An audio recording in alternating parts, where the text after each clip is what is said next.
হেঁটে এলাম, বাসে নামলাম সেই করে।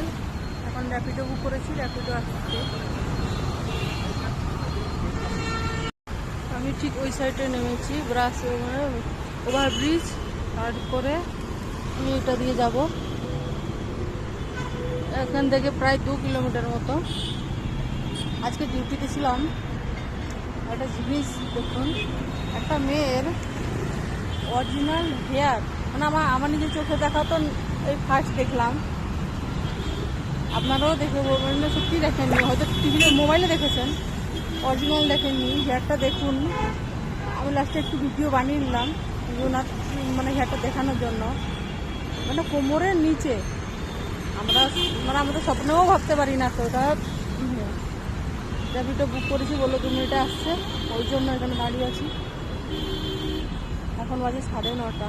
আজকে একটু লেটে গেছিলাম, তাই একটু লেট করে এলাম। বাস একটুখানি মানে খুব অনেকটা দূর, 10 মিনিট মতো হেঁটে আসতে হয়, আসার পরে বাস পাওয়া যায় না। র্যাপিডোওয়ালা চলে এসছে, ওই যে র্যাপিডো আসছে ওটা।